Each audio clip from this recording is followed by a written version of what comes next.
Yeah. Okay. 1980. I was born in January. Well, I don't want to say it.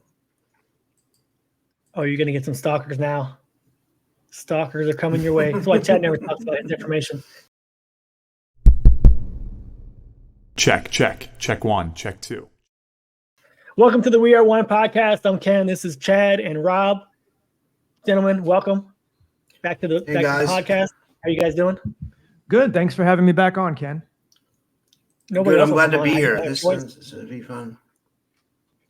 So I wanted to put a few things out there. It's been a little while. I think it's been a month since we talked last. You were my last guest, I believe, too.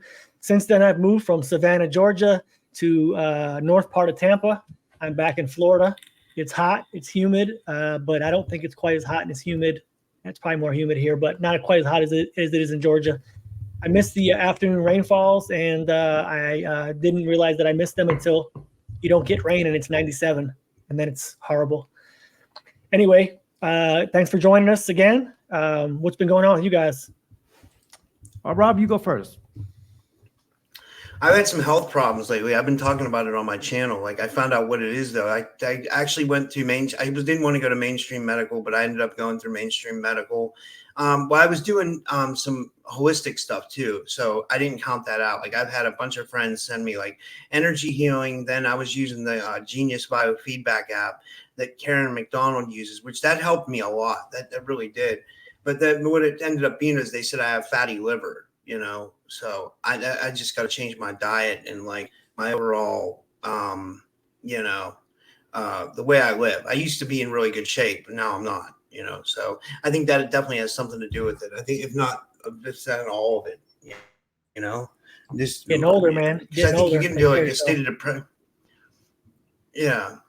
Sorry. I didn't want to take up too much time with that. That's cool, Rob. I mean, I think viewers, and especially Ken and I, we always want to know what's going on in each other's lives. Mm-hmm. And it's just a dietary change, man. You'll get better pretty quickly.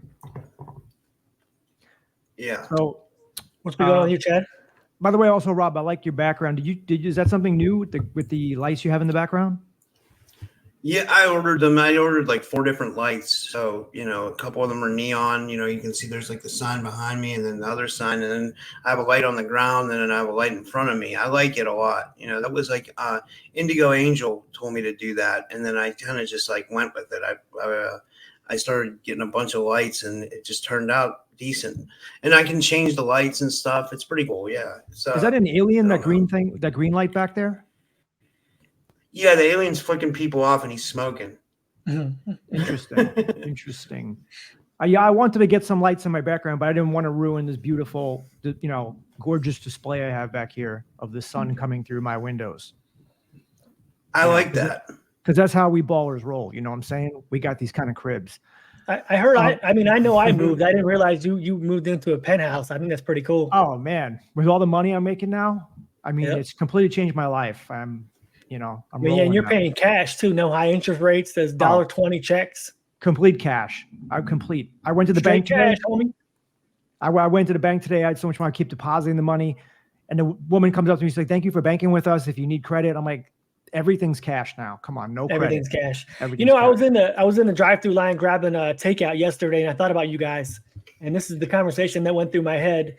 When you go grab like Taco Bell or something, they even ask you for like a tip now. They're like, "Oh, do you want to leave gratuity?" I'm like, I'm going to leave gratuity at like fast food pickup spots. Is that what we're doing now? I'm like, Chad and Rob, these people are leaving $2 tips on the carryout people. They should, every time somebody watches a show, one of your shows, they should give you $2. And then, they could feel better about it and you guys can make a few bucks. And I think that'd be money well served. There's a lot more value in watching one of Rob's podcasts than there is in just picking up your Taco Bell. I'll tell you that. That's right. Sure. Yeah, for sure. So maybe people out there will start tipping you guys $1 or $2 a show. That'd be great. Thank you. I lived in Asia for 2 years, and you do not tip there. It is not customary to tip at all. I think Europe too. It's included. I mean, yes. and the servers get paid a wage. And honestly, I waited tables. I was making $213 plus tips in college. That's how I supported myself through school. And now they're making $7-8 plus tips. And I'm like, where was that when I had 2 college degrees? Like I couldn't get that. Nobody can get that. So, I mean, it's in there, but we're still tipping on top of that. like we're tipping on top of these takeout places. It's crazy. And I'm not saying don't tip. You guys the want to takeout hear people. something? If you're watching, don't think that. But in general, at a restaurant, you expect tip at carry out. That's fine, but not like a fast food spot or somewhere I'm just ordering food and picking it myself. Sorry, Rob, go ahead. Oh, no, I just wanted to tell you guys, I had a job as a waiter recently, like a couple of years ago, like 3 years ago, before I started my podcast or whatever. I was in between jobs. I couldn't find a good job, so I took a job as a waiter, and I made really good tips from it. But then it turns out now I have a lawsuit against them because, well, I'm part of a class action lawsuit. I'm not going to name the restaurant because I don't want, whatever, but they were only paying us like, $3 an hour plus tips, where they were supposed to be paying, I guess, in Pennsylvania, the minimum wage is $7 an hour, which I thought was interesting. So they ripped us off for a whole bunch of money. And I never said anything about it. I thought it was customary that you make less an hour and then you get tips. But I guess you're supposed to get minimum wage plus tips. I never knew that. You're supposed to get minimum wage plus your tip. Well, the tips and the wage they pay you has to be higher than minimum wage for that week. That's how it works. So like if you're declaring your wages and you're not declaring but $2 and they're paying you $3 and then say the minimum wage is $7, you're still missing $2. They have to compensate you for that by law. You have to make at least minimum wage. That's what they didn't do. And if they're making you roll silverware for 3 that. hours and not paying you tips, then that's illegal too. You have to make more than minimum wage, and you have to have a what is considered a reasonable amount of duties, side duties or whatever it's called, that you are not making tips on. It has to be minimal, like I think 20 minutes beginning and end, something like that. But it can't be like the majority of your shift. Yeah, I get, if you hear any noise in the background, we got a lot of thunder going on. We got a storm out there. But when I worked at the pizza restaurant, they paid me $4 an hour and I would get tips. But obviously, using your car and the gas just doesn't really pay though. You said thunder. Yeah. I just saw a TikTok my wife showed me, or Instagram, or whatever the hell those things are. And the lead singer of Imagine Dragons, who sings Lightning and Thunder, went on and was basically saying that he was part of the Illuminati. That's how the band got famous. And, Beyonce's not talking and Taylor Swift's not talking, but there's an Illuminati. They're legit, and they are controlling a lot of things. So I thought that was interesting. He said Lightning and Thunder. I figured I'd throw that in there. It's interesting. I was eating. I told you, Ken, I was eating something before the podcast, and all of a sudden I hear this sounding like a blockbuster of dynamite right outside my window, and I see my next door neighbors outside. I mean, this lightning must have hit right, like maybe a couple hundred feet from where I live.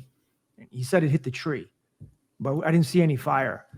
But it was really close. But my friends that I play tennis with, they say you got to be really careful of lightning. Because I always think there's no chance it'll hit me, but they say, well, don't be so sure. So just want to let you know that. Yep.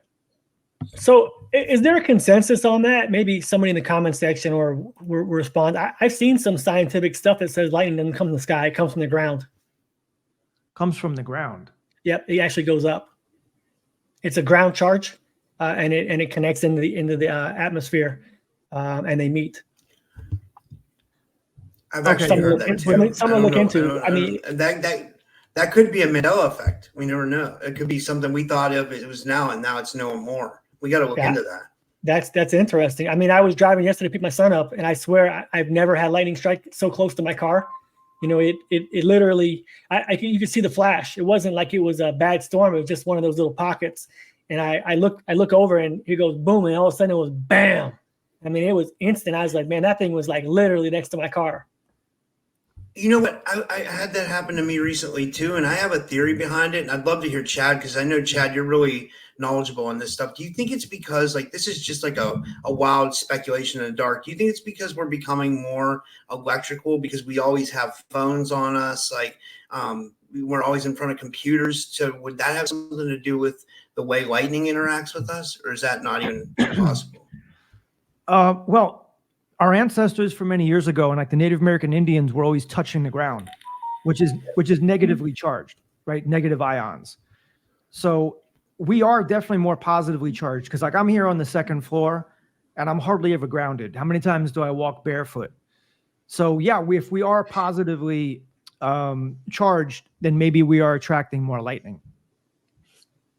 That's grounding interesting. is definitely a medical thing as well. As far as the Schumann resonance and the Earth's resonance, we are frequency, or at least if we aren't frequency, and I'm not saying we are or aren't. If we're energy, I guess we are a band of frequency. But no matter what, most of these comes from being imbalanced. And there's data showing that if your frequency is imbalanced, or you're affecting yourself, or whatever that might be, then you're not going to be in balance, and you're not going to be centered and grounded. That's what it means by being grounded. Not in trouble. Grounded. Grounded is in, a stable environment. Yeah, I've been using that Genius Biofeedback app. I had Karen McDonald on my show. It's like by Ariel Pelicano. It scans your voice, and then it scans your photo as well, and then it takes your whole biofield, your energy. It'll tell you what you're lacking as far as like nutrients. It'll tell you like what your brain waves are. It'll show you your auric field. It'll give you a picture of your aura. Mine had like a little bit of dirt and stuff in it, or not dirt, but or not sludge, but it was just like, it wasn't perfect, So, I've been working on that because you can get a two-week trial of it. So I'm not like selling it or anything like that, but it's just like, I tried the 2-week trial. I don't know if I'm going to keep it, because it seems like every time I play the frequency, it's the same frequency that plays over and over again. So I was like, well, how's it changing all these different things? Like, that doesn't seem like possible. Do you guys know what I'm talking about? Like, have you ever tried it? Chad? No, but I just had lightning right in front of my window. So I'm sorry to get off topic, but no, I never tried it, Rob. So when I met you at the show, Chad, the last day of the show, the last speakers, I think it was in the morning. Chris O'Connell, I think is that his name? Chris O'Connell was one of the speakers. Chris O'Connor, the Secret Space Program guy. So he was this device, this Beams device. I couldn't get into the tent for the first 3 days. Me and Chad stood in line for a couple hours one time, or at least 30, 40 minutes. Yeah. And I did test this Aura device. And it was, I thought it was accurate, I guess. It said I had pretty high electrical field in my aura, in my crown chakra, and my root chakra, which I've had some pains in my back and muscles and, near my spine, lower part of my back. It actually was by far the lowest that in that direction. The guy says you have an imbalance there, and they tried to get it out with the device, but it didn't work. So it was interesting. So I have done something like that, Rob. It rated my aura, but it didn't do anything for me as far as healing me or anything like that. Not in those few minutes. I have a little bit of experience with the Deems device. It's interesting. Like this, I have a friend. Her name's Dawn. She's on my chats sometimes. She's a healer, and she asked me. I wasn't feeling good one time. She said, "Can I try to do some healing on you remotely with the Deems device?" I said, "Sure. If you want to try it, I'm all open to it." I didn't think anything was going to happen. When I laid down that night, it felt like there were like hands massaging me. Like, I swear to God on my life. Like, I couldn't believe that. Like, you can like heal remotely with that thing. You know what I mean? I'm not sure if it was the device or her or both, maybe combined. Maybe it was like a combined thing, but something definitely did happen. And I wasn't expecting anything to happen. I was a little bit more skeptical about it, but something definitely, I could say for sure, I don't think it healed me, but it definitely made me feel better, Interesting. I don't know, but it's really interesting. Because I think there's something with the human psyche that, like, I think it's much more powerful than we think. I know you guys get into this too. Like, I think we can heal ourselves to a certain degree, and if we can't heal ourselves, then other people can heal us. But then I do think there's times where you need regular medical too. I'm not sure about that because that's a good segue, Rob, into my first topic. So I've had a few things that are going through my head the last month. And I've heard a lot of people talk about creating our own reality, and whether it's through out-of-body experience or near-death experience. What are you guys' thoughts about creating this heaven and hell mentality of our reality on Earth? Because as you just said, I think you can heal yourself. Absolutely, I believe that. And I believe that we actually will see what we believe. And if we believe it's a soul trap, we will create obstacles that will actually get in our way of our emotions and our lives and just our happiness. What are you guys' thoughts about mentally having the kingdom of God and I guess the hell of this earth realm within us? Chad? Well, it's interesting you asked that question because recently I've been doing research on something along these lines. And I came across the work of Dr. Benjamin Hardy. You can find him on YouTube. And he talks a lot about creating your future. And he says creating your future really begins in the present. Even how you remember the past is dictated by the present, everything in the present, which harkens back to, like Eckhart Tolle says, be here now, be present in the present moment. Again, if you hear noise in the background, that's all the thunder going on here. But I've been listening to his videos over the last couple of days, and I've been very, very intrigued. He wrote a book called Be Your Future Self Now. And he's saying that nothing really happens in the future until you change your present. When you change the present, you change the future. And it doesn't mean, of course, if you were to change your diet, let's say, and if you continued with that, maybe a month or 2 months or 3 months in the future, you would see a change, a big change. But he's talking more of not just doing those things, but the mindset. And so I was just about to make a video on that now that I've conceptualized the topic a little bit more after watching his videos. And his new book, Be Your Future Self Now, has been endorsed by Tony Robbins. And Tony Robbins put a little blurb on the front. And so I'm really loving this. And I know it sounds very simple because I brought this up to a friend and he goes, well, we always known that the present dictates the future. I said, yes, but this is in a very specific way. And I don't know if I can talk about it in detail yet, but I'm fleshing out a script right now to help me talk about it in one of my next videos. Very interesting. So I do think that we do create our future. And in some sense, people who believe that we're living in a hell world, maybe they're creating it in what they think. And maybe they will experience that when they get to the afterlife. Right? Well, isn't that kind of the scary thing? Is, I mean, you know, a lot of religions will go upon the premise of why wouldn't I believe that in case it's real or in case it's legitimate? Okay, you know, if I want to believe in God because if there's not a God, then I'm not punished. If there is a God, I'll be rewarded, right? But they're actually doing that to themselves here too. Well, if you remember what Tom Campbell said, he said that you can lie to yourself all you want, but what's really the only thing that matters is what comes from your being level. So you can fool yourself into thinking I'm going to believe there is a God if you believe in hell and vice versa. But it's really what you truly believe here, because once the whole free will awareness unit is stripped away and it's just your consciousness, whatever you are at the being level, just like in your dreams, will manifest. So if you take that kind of mentality, like a Howdy Mikowski, not saying anything bad about him, because I've been pondering this whole soul trap thing as well. And he's a great guy. And he's had some unfortunate things happen to him. But if you take that belief into the afterlife, you might just manifest it. I 100% believe that. And that's why like the Christian church talks of faith so much. You have to have faith. You have to have belief. And maybe that's why. And I had Joe Gifford. Are you familiar with Joe Gifford, Rob? Yep. No.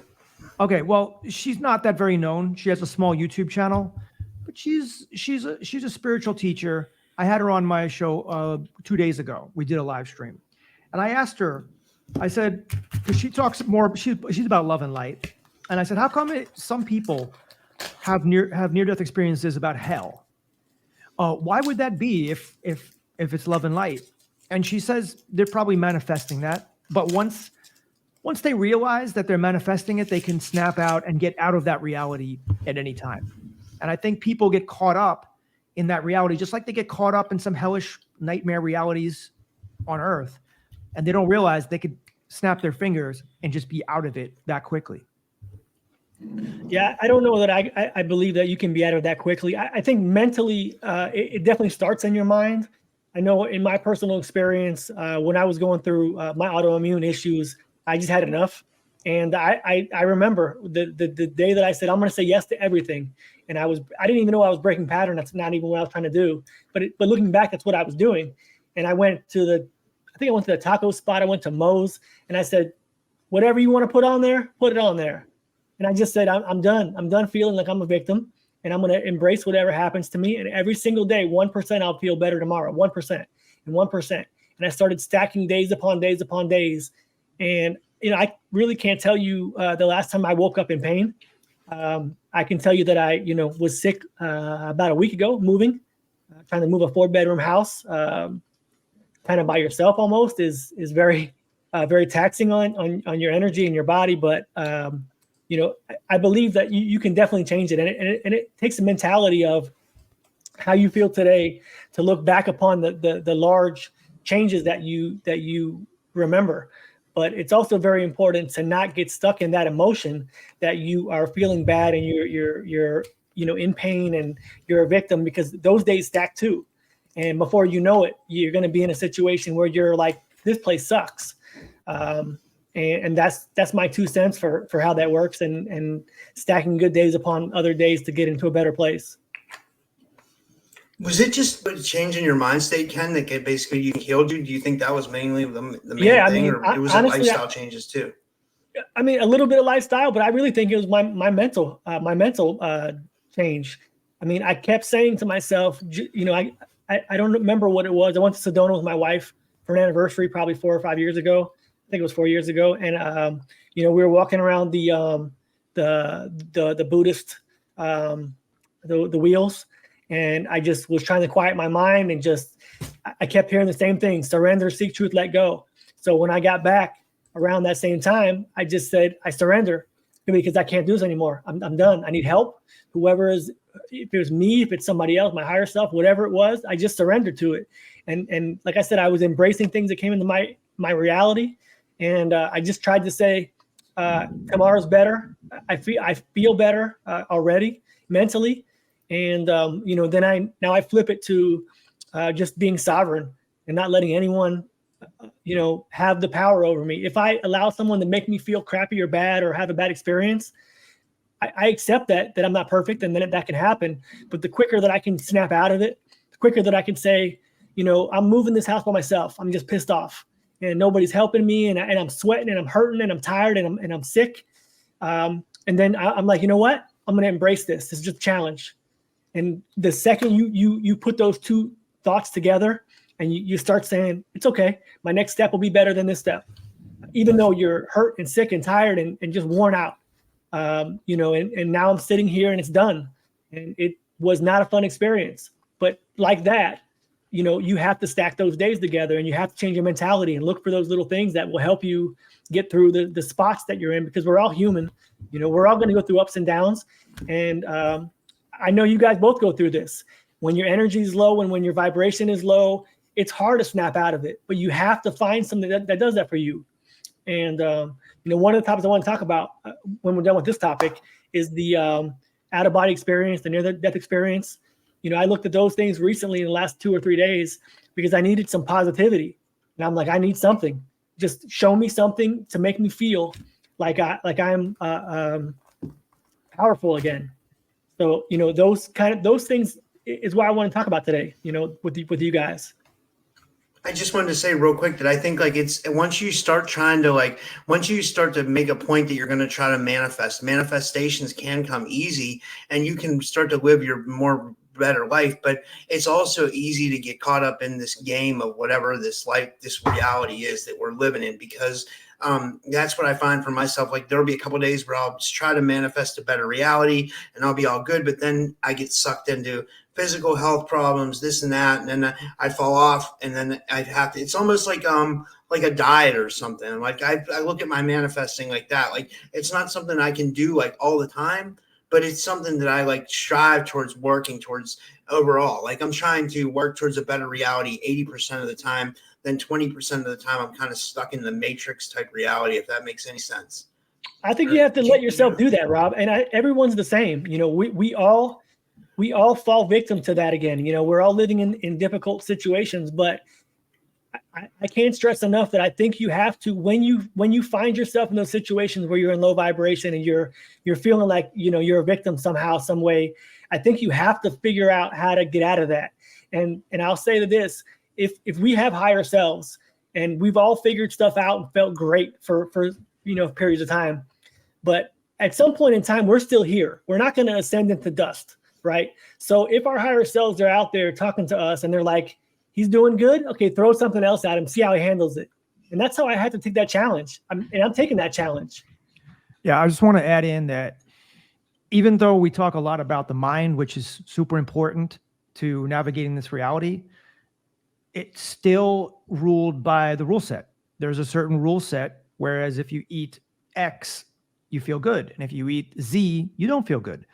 So, and the challenge of this is everyone's different when it comes to their body. So I can tell you what's working for me, and it's working very well for me. As you know, I've told it before on the channel, I have arthritis and psoriasis. And yes, the psoriasis is still present, but it's less. The arthritis is much, much less. I feel better because I'm on this diet of eating raw grass-fed, grass-finished meat. And I know this doesn't work for everybody. And organic vegetables with just a little bit of organic fruit when I need it. And the cleanest water with Mountain Valley water. So that's working really well for me. And I could say, well, why is it? Well, I know for sure it's the rule set with the food. I'm pretty certain of that. Because if I go off the diet, if I go out to eat, I'm going to feel the pain back. So I think with you, Rob, you just have to find what works for you and just stick with it. And that's what I do. I don't deviate. I eat the same exact thing every day and I don't worry about it. Someone asked me, well, aren't you worried that you're not going to get enough nutrients? And I said, well, I'm eating grass-fed, grass-finished meat, organic vegetables, some organic fruit, some water. I said, I'm getting everything that I need. Do I look like I'm suffering? You know, like I have muscle, I perform athletically, I sleep well. That's another thing. As long as you sleep well, drink good water, eat good food, yep. and you keep a low stress level, there's really no reason why you shouldn't be in perfect health every day, other than if you're living near, you know, a cell phone tower, or there's something in your environment that's causing problems, which just happens for a lot of people actually. But it's such an unknown. There's so many variabilities, right? Because most people are eating so many different things. If you cut it down to 3, 4, 5 things and just stick with those, really one thing would be best, an elimination diet. So I believe that the rule set plays into it. It's our minds playing into it as well. But yeah, we're definitely locked in. And I think a lot of ancient traditions have always prayed over their food. And the reason they do that is for mental reasons, right? I mean, there could be some spiritual reasons built into that, like the soul of an animal. You're asking for forgiveness, or you're saying help me. But for the most part, you're asking whatever you're eating to be in harmony with your body. That's what you're doing, and it is a mental game for that. But it's not just that, Ken, because if you remember that Japanese scientist Emoto who wrote the book. So I'm sure you know what I'm talking about, Rob, right? He wrote a book about the waters. He did. Yeah, I had Vita Austin on my show too, where she takes pictures of the water. Cymatics. Yeah, cymatics. So basically, he put words or he put music or anything near water, and depending on what that was, it either created beautiful crystalline structures or it created like a random ugly pattern. So let's run with that for a second, because that's exactly what we're talking about, right? We're talking about putting lovely patterns and words and energy and vibration and harmony and grounding into our bodies, which are it is energy. So the more you speak to your body, the more you're able to control your body, the more you're able to be sovereign over your body, not letting these things from the outside affect you. That's really where you need to start. For me, energy and vibration, or finding motivation, Rob, if you can find some energy or find out what energizes you, what motivates you, that's the biggest start. If you're feeling bad, we're all locked into this thing, man. We all have whatever these suits are. I forget who's the one that talks about we're jacked into this nervous system. I think it's Jason. We're locked into our nervous system, and it's controlling what we feel and what we think. But if you're not feeling well, it's really hard to change your mental capacity and your motivation. It has to start with the energy and your vibration, or being motivated to do things correctly. That definitely does. The book that we're talking about is The Hidden Messages in Water, and he wrote several books. But I do have that book in my closet by Masaru Emoto. So what that means is if you're praying over your food, and food is mostly water, right? I mean, we're mostly water as well. So yep. We're mostly water, right? So if you're sending out vibrations of positive energy, that's going to be reflected, hopefully, in the water of the food. And it's going to change it. So when you eat it, it's going to be even better for you, right? So it's going to be like a feedback loop. So everything comes from intention. So what you're saying, Ken, is, Rob has to have the intention to have a better future. I think so. I mean, I think that it definitely will make you'll see a change in your efficiency of your body, I guess, is the way you have to feel it. And I really like this quote. Hold on, you guys speak. I was just going to say that I don't want to jack it up. Yeah, I just want to say that we talk a lot about the mental constructs, but I believe it's a combination of the mental and the physical in this realm, because after all, we are physical, and there's no need to deny it. We are here, we're physical beings. So you have the intention, you do the visualization and the affirmations and all that, but you need to also take action and do the right, do what is going to, so many people do things that don't really move the needle. You have to do just the 2 or 3 things in the day that will move the needle. The quote is, I forget what podcast I was watching, but it said, heaven and hell are in your mind, and these are your temples. I think that was pretty good. Yeah, it's a good one. I never heard that one before. I just heard it recently. I thought that was pretty amazing. But heaven and hell are in your mind's temples. Okay. Yep. Got it. So we're talking about near-death experiences, out-of-body experiences. Again, this is something that I just looked back into in the last few days. I looked into it before the Jeff Mara podcast, and I think there's another girl I just started watching, having people tell their stories. For me, watching people tell their near-death experience stories and the positivity of what it is, even if what they're saying is complete horse crap, even if what they're saying is not necessarily true, even if what they're saying is just their experience and doesn't apply to anyone else, it really motivates me. It makes me emotional, and it gets me into a place that I'm centered and I'm very well grounded. So most people believe that consciousness is fundamental, or that this earth is not the fundamental aspect when we die or something else. But to me, something's above consciousness. If this is some kind of a simulation or game, or if this is just a chapter in our books of our soul's journey, then consciousness is not what's above that. So what would you guys say to what is above our consciousness as a whole? Do you want me to go first, Rob?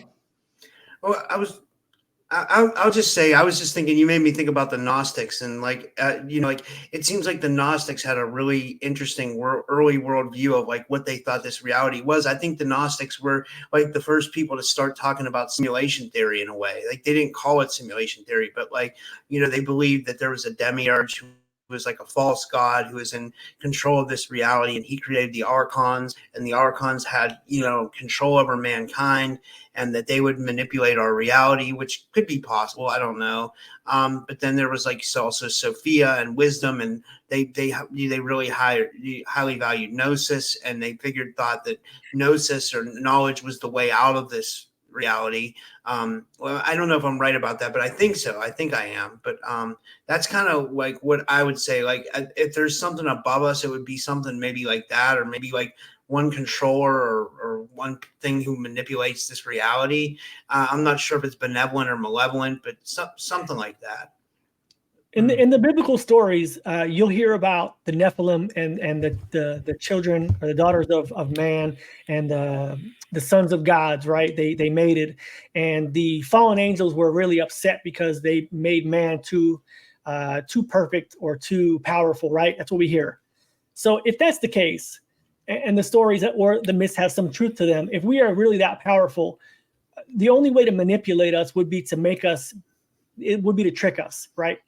And then we talk about this heaven and hell mentality that is above us, that would not be able to get us off of our spirituality and our journey unless they were to put something in our minds that made it where we basically self-destructed, right? I mean, if we're that powerful, if these myths are correct, then what we're talking about is there's not an archon that is actually governing our sovereignty and our free will and our freedom.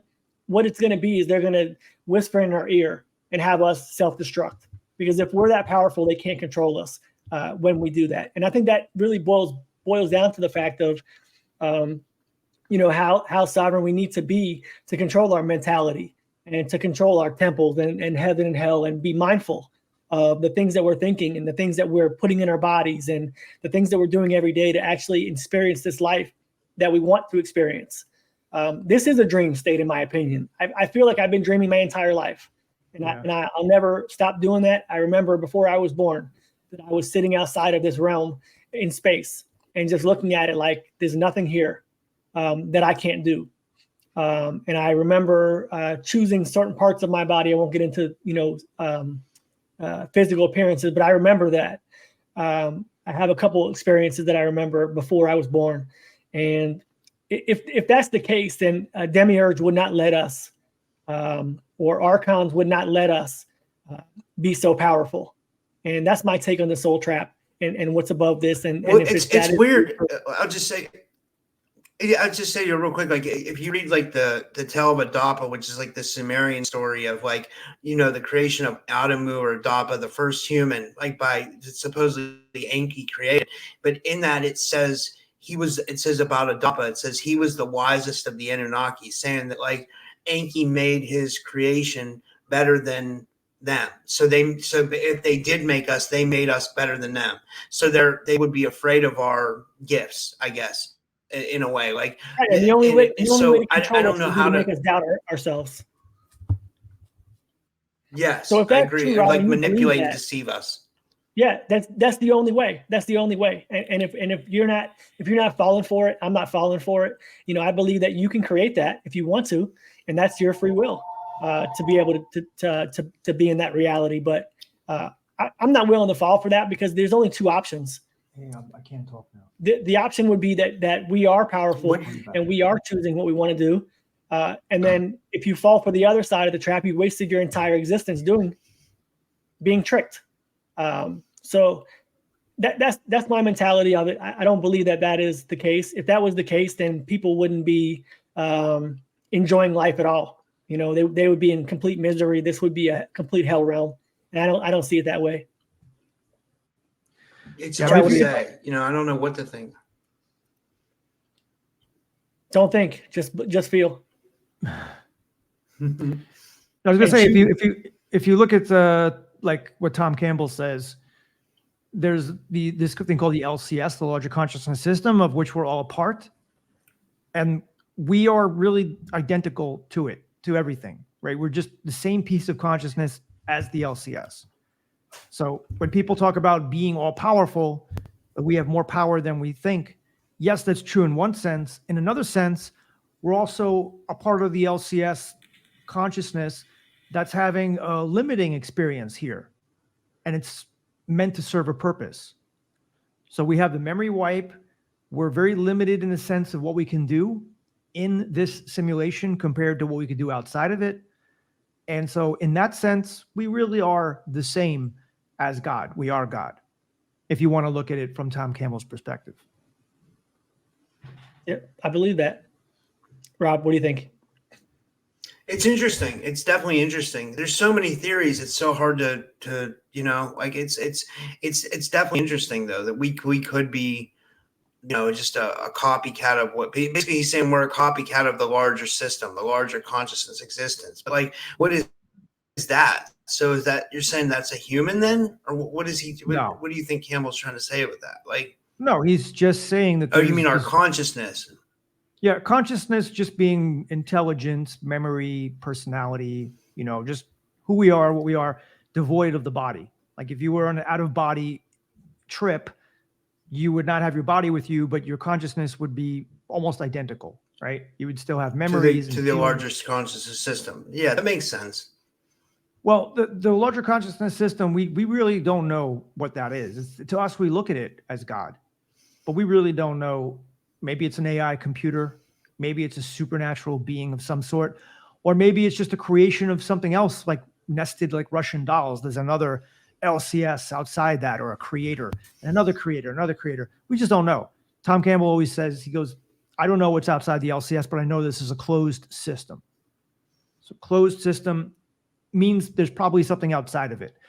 I had Joe Gifford on the other day, and I asked her what she thinks this universe is. She thinks it's a duplicate, or like a copy of the real universe, similar to that woman Summer I had on earlier in the year, who said she she found herself in this universe and also said it's a copy. It's not the real universe. And then I asked Joe, what do you believe in God? And she said, well, she goes, there could be many creators, many levels. And so I don't think we'll ever really know, honestly. Some people say when you die, you'll know everything. I don't even think know. when you die, you'll know. Yeah, I agree with that because it's just a journey. And the reason I say that is because Dr. Michael Newton and other people like him have hypnotized thousands of people. And even the highest level souls, level 5 souls who were under hypnosis and were regressed back to the spirit world or the afterlife, they said, I don't know what God is. I just know it's up there. It's a power. It feels like love. I mean, we all know it's there, but we really don't know it. Yep, I think it's definitely a feeling that you can't even explain. You can't describe. There are no words for it. We say love, but that's not even touching the speck. And I don't know if you guys have ever felt anything that you would consider pure love, but when the second that I woke up, the second that I realized what was going on, I felt that, and I was in my car. I tell the story. I was in my car driving to go see some friends for a guys' weekend kind of thing, and I surrendered in my car as I was driving. And I just felt this wave of emotion that only people can describe as probably gamma or whatever you feel in your body. And I felt like I was electrically on fire. Like I felt nothing like that of this sort ever. That's a feeling that I look for.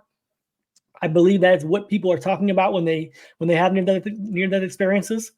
And I believe that's what the creator is that feeling and that euphoria, that you'll never be able to understand exactly what it is or how it is.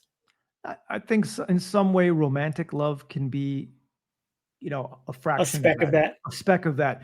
For example, because when you love somebody romantically, you will do anything for them, right? And you'll even sacrifice your life for them. You have this overwhelming feeling of love. And I think that's what it is with the creator, but times 100 or 1,000 all the time. Yeah, you have to get rid of your ego completely in that moment to feel that speck, because on Earth we say love is unconditional, but there's no such thing as unconditional love here. I'm sorry, it's just not. I don't think it's necessarily possible. I think there are instances where you can have it but not always feel it. Like for your kids, you guys don't have children, correct? No. I feel away for my son, but there are conditions to how I feel for him at a certain time. And I think most people will understand that thought process, but the feeling of that unconditional love is not possible on a material planet like this, in my opinion. And that's what we're here to experience. I completely agree with you, Ken. And I talked about that in a recent show and I got a little bit of controversy over it, but I do feel it's like, who was it? There was somebody I had on the show. I think it was the 434 channel, who said, you think you love your kids unconditionally, or you love your mate unconditionally, but if that person was to curse at you and torment you, do all kinds of nasty things to you, would you continue? It can change. It changes. It's conditional. Yeah. Absolutely. Yep. Yeah. Even your children. I mean, unfortunately, they're. But I'm not going to say that there's no such thing as unconditional love. But I don't think that what we are saying unconditionally is the same thing as what it's actually meant to represent.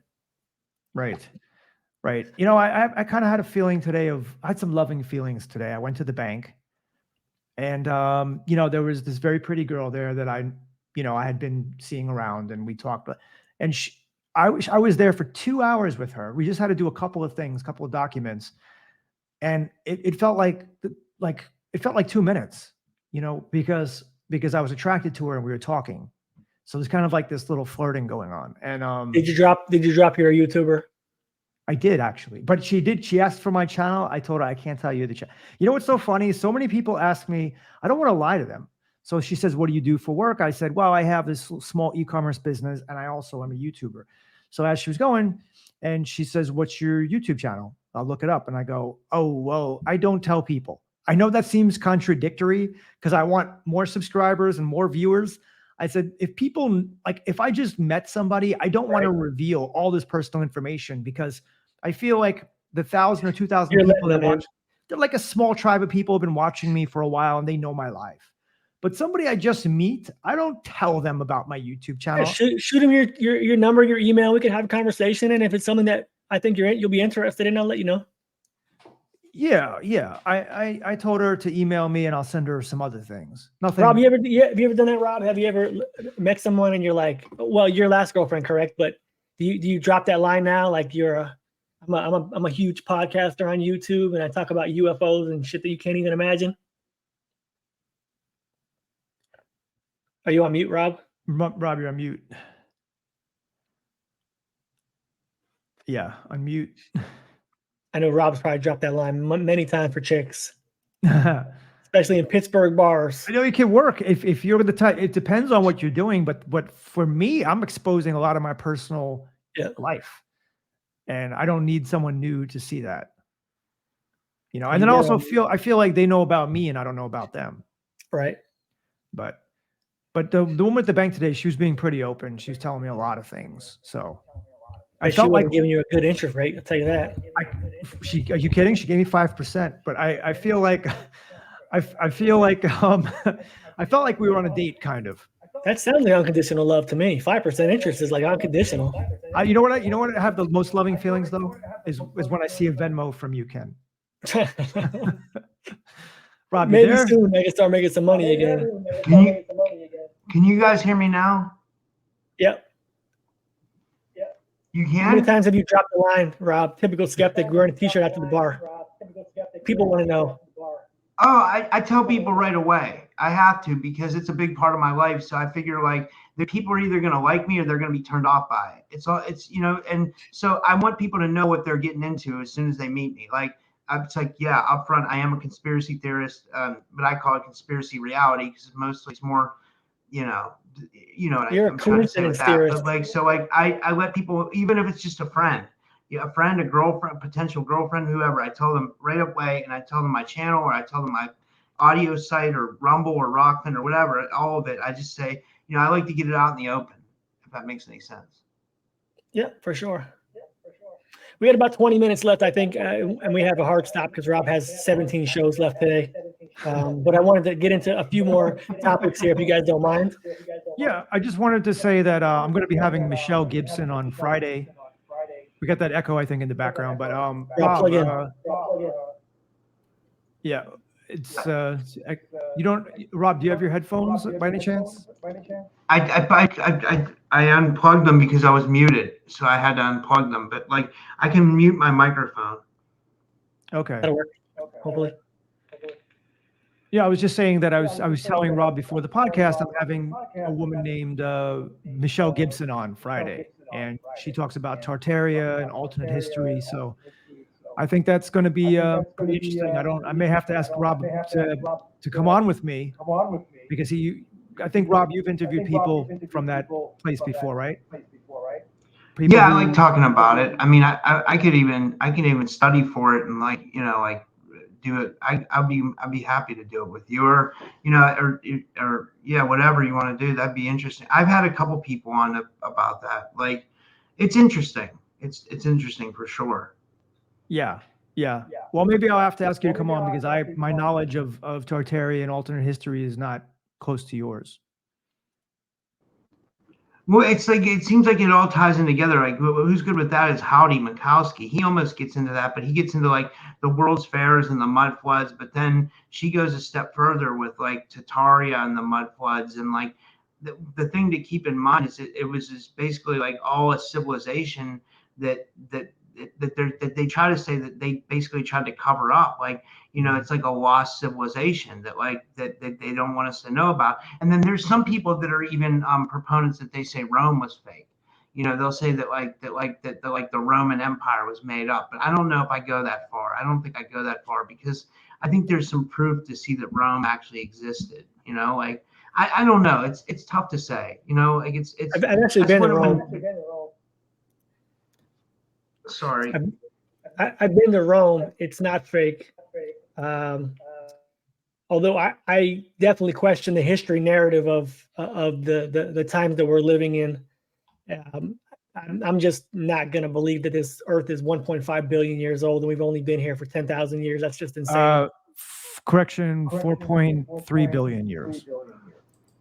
Oh, fantastic. I'm well, so even happy longer, right? No, it just years. adds to it. Like, come on, this earth has been 4.3 billion years. Come on, really? Yeah, I'm not buying that one. Me neither. Rob, I actually muted just so we wouldn't get the echo, just so you know. Oh, I have my mic muted too. It's easy to mute and turn off. So however you want to do it, it's fine. All right, cool. Let's get into the next one. Mandela affected people. So I've seen a few things, and I was just telling Chad before this thing started recording that I followed a guy on YouTube, Moneybags, who's been around for a long time, and he's talked about Mandela effects. He posted an interview by a woman and a man taking a quiz on the Mandela effect, and I wanted to throw up. It was like pulling teeth. It was so horrible.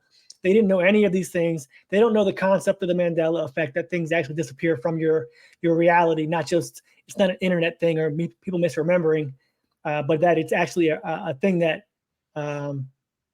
if they looked into or they thought they had any interest in it, they would have actually found out that some of these things they discussed and some of these things that they said that they didn't think were actually true. They were the wrong answers on the quiz because they were Mandela affected. They just said, oh, those are the wrong answers. They put the wrong answers on there. I don't even know why they would even do this podcast. They should just be removed from the entire YouTube. YouTube should just throw them out. They were so bad. Chad, find them and watch it and see if you can actually stomach these people. It was pretty bad. Anyway, Sally Fields is now Sally Field. There's a number of other ones. How do you guys explain people that are Mandela affected? Because to me, this is where I first started to talk about NPCs about a year ago or a year and a half ago. Whenever I started talking about them, like there's just no way. There's no way you can change my name and I'm not going to say nothing about it, or that I'm not going to be involved in that. Chad? Yeah, I mean, I just made a video. In my last video, I talked about seeing Christopher Reeves in person. Yep. So was it Christopher Reeve or Christopher Reeves? Which one do you remember? How about Charles Schultz? The guy that had the peanuts that was on every bathroom when we were growing up, that had his name on there, that had his name, I believe, on all of the cartoons at the beginning of the cartoon with a TZ, and now it's Charles Schulz. No. I mean, it's ridiculous. I wonder why the Mandela effects are always like that. Just one little change towards the end of the name usually, but yeah. And it's usually when people pass away, their name has changed. So I mean, I can see how people would get around that, but Rob? I got one for you. Have you ever checked out that song from the 80s? It was Electric Avenue. You remember that song? Of course. Yeah. Well, they're on my Spotify. There's a complete different version of the song, and they're saying that's the original version of the song. But I know that's not the original version of the song. I hear it still on Coast to Coast all the time. So I think it's a Mandela affected song. I think there are other songs like that. For me, it's I love Method Man and Mary J. Blige, that You're All I Need to Survive. And maybe it was just, I thought for a while it was just, I couldn't find the original. The original is still there, but there's another remix that they just play the hell out of it. And I'm like, I've never heard this song before that way. I'm looking at the lyrics to Electric Avenue. That's a song by Eddie Grant. And I'd have to look through the lyrics to see, but I do remember he does still say, we gonna rock down to Electric Avenue and then we'll take it higher. So he does still say that, but what did you remember of the song, Rob, where it's different? The music sounds completely different than the original version that I'm used to hearing. Like it sounds more electronic as compared to like there are more guitars in the old version. You know what I mean? And his voice sounds different. You know what I mean? His voice sounds completely different than like, so I don't know if it's like a more digitized format of the song. It drives me nuts though. It really does. It drives me. Right after we finish this, I'm going to be listening to that song. Listen to the one on Spotify. You'll know what I'm talking about. Maybe, I think. How about We Are the Champions? One of those horrible podcasters mentioned that they don't say of the world at the end of the song, which is the Mandela affected part, but they do say in the middle of the song. And I wasn't aware. I haven't heard the song in a long time, but that was actually, for me, that's a very big song for me too, because I used to play soccer at tournaments. And when we won a tournament, and we won a lot of tournaments when I was younger, playing in Florida for competitive soccer, they would have a little boom box. And when the tournament was over, we won, they would play that song. So I know that song pretty damn well. And at the end of the song, it said "of the world." But now, obviously, it didn't say it. But they say that they say it in the middle of the song. I'm not sure if that's the case or not.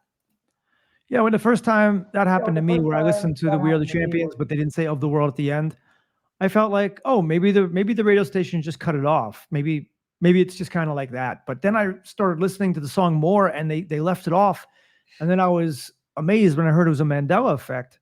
And it leaves you hanging. It really, you're waiting for that last, line, and it never comes. It's very unfulfilling. That's what that lady said too on that Horrible Moneybags podcast. She goes, "Oh, the song was over, and then they didn't say 'of the world," and I just thought, "Oh, that's funny." I'm like, and numerous times she says a few things that are like the right answer, but it's the wrong answer, obviously. And then she's like, "Oh no, that's not the right one. Just producer, check that for us."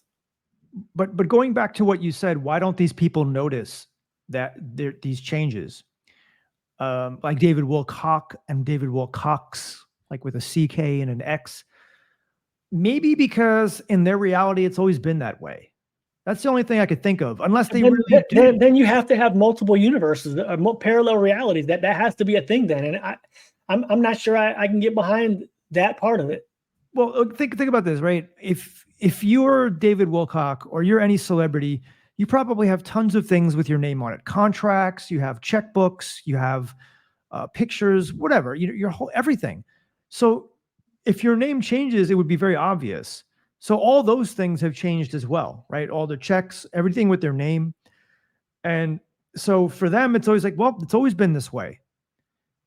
And you're right. Maybe there are two realities.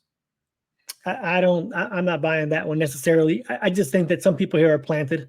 I mean, that makes more sense to me. But well, I'm not ruling anything out because go ahead, Rob. You want to jump in? And my mic's muted. I was gonna say, do you think that that sometimes they put these like NPC type people on podcasts to like make you cringe sometimes? Like, because did you ever notice that sometimes you'll see something on a podcast and it makes you so upset that it'll make you cringe? It almost makes me think that like they do that somebody's doing that on purpose on a higher level. Like, and I'm not saying that those people on that podcast were like that, but I don't know. It's funny. Well, those people definitely are NPCs. There's absolutely no doubt in my mind. They are not awake. They're not even here. But I will say I have some examples of things that have happened to me. Most notably, it's the flat Earth one that I've talked about. When they put that flat Earth thing on Netflix, I was sitting with my now 22-year-old son, and I looked it up, and I said, "There's no way anyone believes in flat Earth. This is the dumbest thing I've ever heard." And I Googled it, and sure as shit, the Flat Earth Society came up. And I looked at it, and I was like, these people are absolute morons. I'm done. And 3 years later, I'm like, wait a minute, that was a plant? Like, they got me. I tell MJ that all the time. I'm like, they got me. So absolutely, Rob, they put these people in front of people from the masses to just look at it like, this is all it is. This is all it is. It's just people misremembering, oh, how dumb these people are. And that's all it is, so yeah, for sure.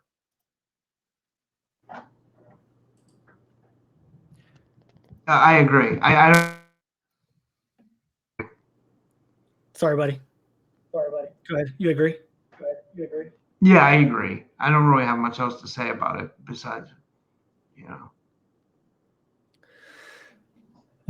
So last topic I wanted to discuss, and I loved it. I mean, I'm putting it out there because I get some comments sometimes that it really make me want to do this to get confirmation. This has happened to me now again.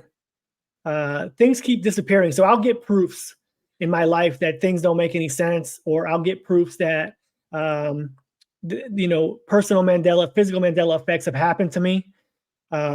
I took a video of the reaction that I got when my remote box disappeared, and I was on my dining room table, and then I went back to look for it. I saw it, and the very next day my phone went into DOS mode and rebooted. Everything was cleared out, and I'm like, well, that's convenient now that I have no more record of what that video looked like. And it happened again. All my stuff as I moved, my computer was in a car, and I get it back in, and I put it on the desk, and it says that the power cord no longer works. So went and bought a new power cord. The cord doesn't work. The new cord doesn't work.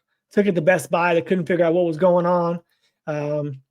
So now all the data on my computer is gone pretty much. It's on the hard drive, but it's seems to be disappearing. So I've had these things happen to me where I will get these proofs and all of a sudden, I'm not going to call them archons or who's watching, but I'm getting the feeling now that that this information is being deleted, like deleted history that we see. And we were talking about the mud floods and stuff. And I don't know. Do I sound crazy that's a possibility or that's happened to you guys? I'm going to get a comment that somebody's going to tell me they agree 100%. What do you guys think about we're actually being watched and monitored, and the proofs that we actually produce just seem to go away? Like, we'll talk about the Mandela Effect of the fires of Universal Studios record company, or is it Sony or something, in LA, and they lost, millions of masters of songs. Oddly enough, they've lost the masters of the songs of probably We Are the Champions and all these other Mandela affected ones. But like, this seems to be a pattern for me. And I don't know if you guys have any comments on that. Rob, you can go ahead. He's on mute. Hold on. Give me 1 second, Rob. I got you. I don't have, I'm trying, I really have to think about it, but I do have stuff disappear through technology. Like a lot of times it's a lot of emails, and then I'll have to go in my email and search for them, and they're completely gone. And I know it's not something I've deleted. Files happen to me. That happens to me. Podcast files disappear sometimes. I'm trying to think. Yeah, but it definitely does happen. But on to say it's happened on a bigger scale, like on a larger scale, I would definitely agree. So, I don't know who's doing it, but I mean, I would say it's happening on a larger scale as well too. I don't know. It sounds familiar. It sounds interesting though. I mean, it's I have no clue why it would be happening. Maybe to change our history, or to change the proof of what we can talk about. Yeah. Chad, do you have anything to add to that, or have you had anything happen to you in that context that you for sure? Like, it's almost like your memory's not correct, or you can't prove what you want to say or what you want to get your topic out of. I mean, I'll lose things, and I don't know if it's me or if it's just the system, but I lost 2 chips that you put in the storage chips that you put in the camera or something, and I just can't find it. And sometimes that'll happen to me. So I'm trying to be very meticulous about everything. But if you don't want to lose something, just make copies, take pictures, document it as best as possible so it doesn't get lost. You do a show, put every show on a different drive or upload it to a cloud somewhere, because these things can get lost very easily.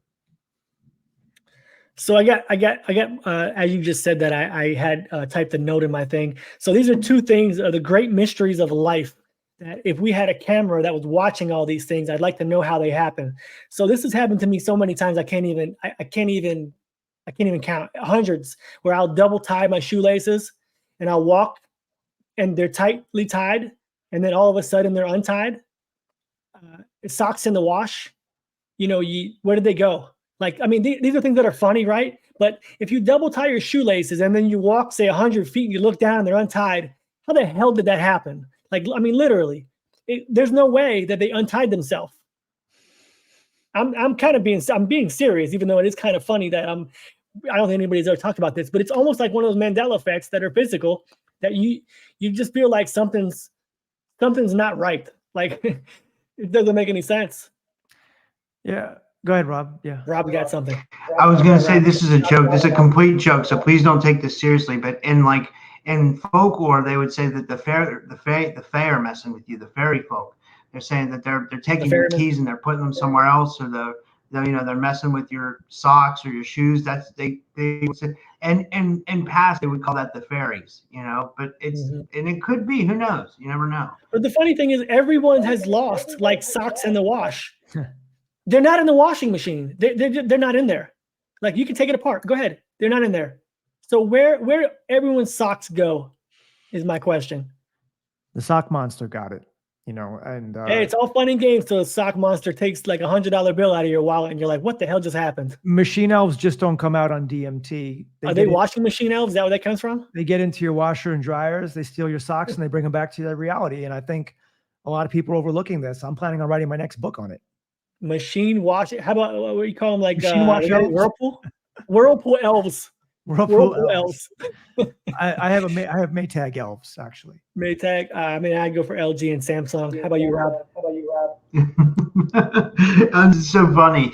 I think it's the fairies. Really, I'm gonna stick with that. I think we have some trickster entities in front of us. Like, you never know, right? I mean, that's the thing. We don't know anything. Like, we don't know. We don't know a damn thing. No, that's what I've learned throughout this entire journey the last 5 years is that I don't know anything. I can talk about whatever I want, but underlying factors, I don't know a thing. It's all conjecture. Guys, I appreciate it, but before we go, I wanted to give you guys a few minutes or talk about a topic that you may have. Rob, you're a recent guest, or anyone that's plugged into your 700 podcast shows in the past month that raised an eyebrow and you want to talk about? I had Indigo Angel on yesterday. I had Mike Ricksecker on yesterday. He just wrote a new book about time travel. That was really good. I'm trying to think. Rob, I had Donnie Buswell on too. He's an Iraq war veteran. He went and saw like the old Babylon that supposedly he was in the Iraqi war. He talks about that. I'm trying to think of who else I had recently. I had Penny Bradley on. She talked about the secret space program, but that's like the three that kind of stick out to me.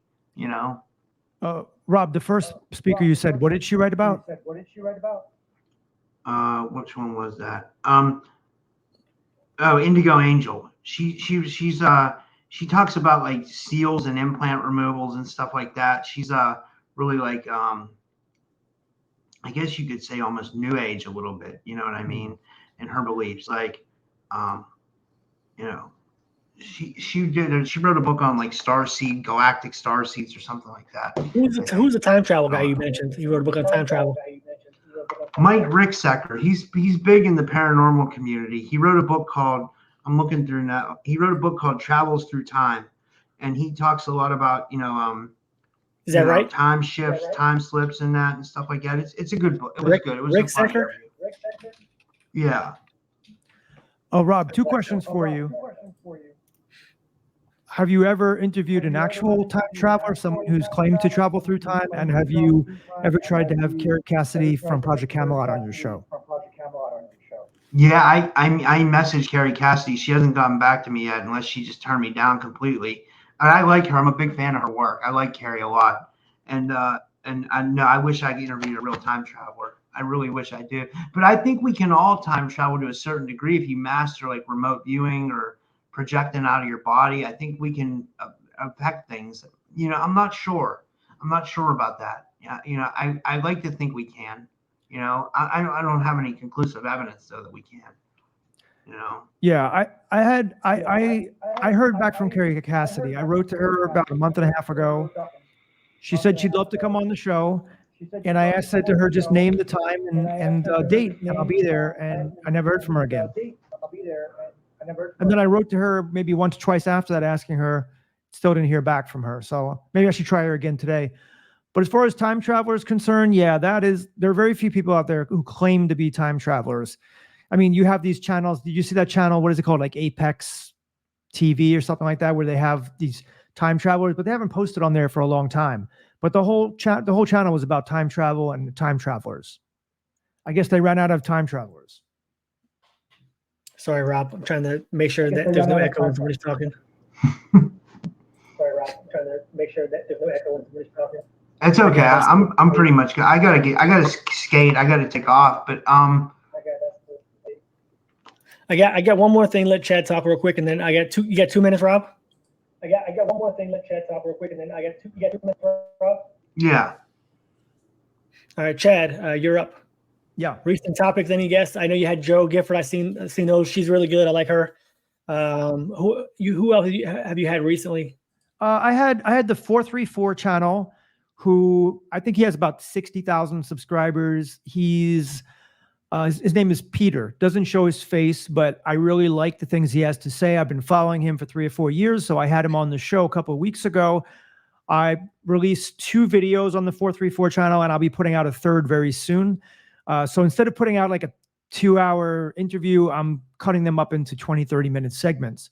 I also had Steve Cambian of the Truth Seekers channel, who's quite different. Have you ever had Steve Cambian on your show, Rob?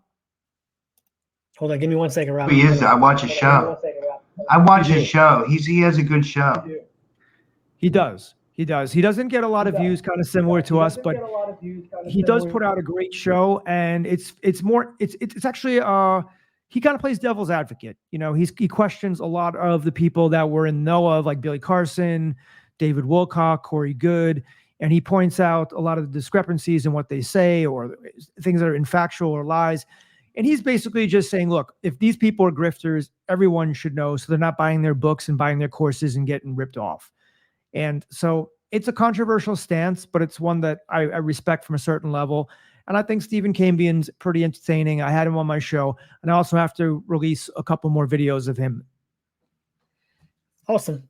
And then Friday said Michelle Gibson, Debbie Gibson's sister, is going to be on there talking about her headbands and denim jackets. That's going to be very interesting. And well, I appreciate you guys coming on. It's been a while since I was able to get off my rear end and stop moving. Chad, if you decide you want me to do that Michelle Gibson show with you, let me know and I'll study for it. I'll actually take time out and I'll try to prepare and see what I can contribute. It's up to you. If you decide. I would love to have you because I value you very highly due to just you and all the people that you've had on. You have a lot of knowledge. It's at 1:00 on this Friday. This Saturday, the 19th at 1 p.m. So I'm sorry, it was Saturday. So is that you think you can make that time? I thought so. The 19th is good for you, Rob. I can try. I can try to make that. Yeah. Okay. Yeah, I can probably try to do it for sure. I'll write it down. Okay, great. So I'll send you the link to the show, and if anything comes up beforehand, let me know. But otherwise, yeah. You guys have each other's phone number? Chad, do you have Rob's? Ken, I don't know if I have Rob's phone number actually. Okay, well, you got it now. I texted you on the same text as him, so you should have it. And by the way, sorry, Rob, if you didn't want Chad texting you. I know you had said you didn't want him texting you at all. I'm just kidding. Yeah, no, but Ken, if you wanted to join us as well, you're welcome to. I love history and the mud floods. I might actually do it. I've looked at a lot of that stuff, and I'd like to know as far back as our history goes, because I'm not one of those people who believes this is a physical planet that we've seen everything. So yeah, we could ask questions, and guys, you could put the show on your channel as well, so it could be material for all 4 of us. Cool. All right, guys, I appreciate it. Rob, I'll let you go. I know you gotta prepare and study. But guys, I appreciate it. Thank you so much for joining us. And if you liked the content, guys, please like and subscribe. We are monetized, but I haven't actually submitted the forms. So dude, submit the forms. I need to make my $3 a month, man. Actually, I don't even make that much, I don't think. Ken, send me a copy of the show. Okay. All right. All right, guys. Take care. Thanks. Bye. Surrender, seek truth, and let go. All right, guys. Thanks. Take care. Peace.